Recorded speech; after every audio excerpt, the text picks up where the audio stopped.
నమస్తే, welcome to our channel బీమా బాబా. Video last వరకు చూడండి. క్లెయిమ్ రిలేటెడ్ ఇష్యూస్ కూడా ఉన్నాయి. ఎవరైనా మీ ఫ్రెండ్స్ అండ్ ఫ్యామిలీ మెంబర్స్ కి ఇలాంటి ఇష్యూస్ ఉంటే వాళ్ళకి కూడా చాలా హెల్ప్ అవుతుంది. అండ్ ఫస్ట్ వచ్చేసి Bajaj Allianz and care health insurance తీసుకున్న పాలసీ హోల్డర్స్ కి గుడ్ న్యూస్. రీసెంట్ గా AHPI association of health providers India వాళ్ళు క్యాష్లెస్ ట్రీట్మెంట్ ని క్యాన్సిల్ చేస్తున్నట్టు చెప్పారు కదా సెప్టెంబర్ 1 నుంచి.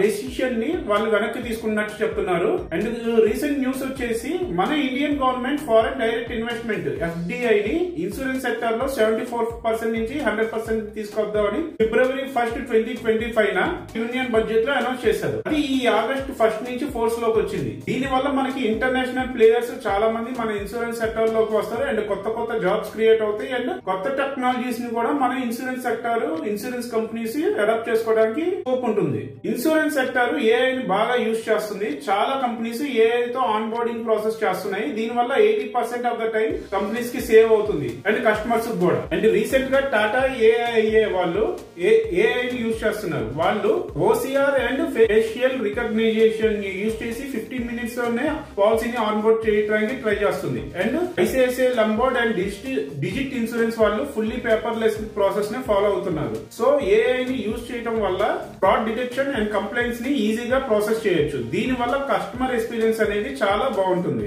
రీసెంట్ గా ఒక క్లెయిమ్ రిలేటెడ్ ఇష్యూ, ఒక రెడ్డిట్ యూజర్ ఒకతను 50K health insurance claim reject అయింది. ఎందుకంటే హాస్పిటల్ డిశ్చార్జ్ సమ్మరీలో ఎర్రర్ ఉండటం వల్ల అని రీజన్ గా చూపించి క్లెయిమ్ అనేది రిజెక్ట్ చేశారు హెల్త్ ఇన్సూరెన్స్ కంపెనీ. పాలసీని కూడా ఇదే రీజన్ చెప్పి టెర్మినేట్ చేస్తున్నట్టు కూడా చెప్పారు.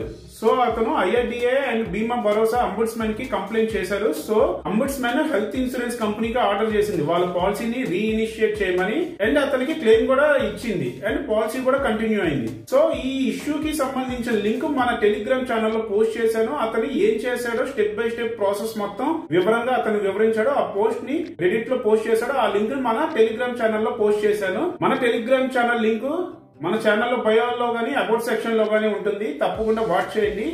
ఇన్సూరెన్స్ క్లెయిమ్ రిలేటెడ్ ఇష్యూ ఎవరికైనా ఉన్నా గానీ ఆ స్టెప్ బై స్టెప్ ప్రాసెస్ చేయడం వల్ల మీకు కూడా చాలా యూజ్ అవుతుంది. అతను ఏం మిస్టేక్ చేశారు, సో ఇలాంటి మీ మిస్టేక్స్ ని మీరు అవాయిడ్ చేయడానికి యూజ్ అవుతుంది. ఒకవేళ మిస్టేక్స్ అయినా గానీ కంపెనీ క్లెయిమ్ రిజెక్ట్ చేస్తే ఆ క్లెయిమ్ ని ఎలా తెప్పించుకోవాలనేది కూడా మీకు చాలా యూజ్ అవుతుంది. సో ఇలాంటి insurance and claim related issues కోసం మన ఛానల్ ని ఫాలో అవ్వండి. And me friends and family members కి తప్పకుండా షేర్ చేయండి. మీకు నచ్చిన కంపెనీలో నచ్చిన పాలసీ కావాలనుకుంటే స్క్రీన్ పైన కనిపిస్తున్న నంబర్ కి కాల్ చేయండి.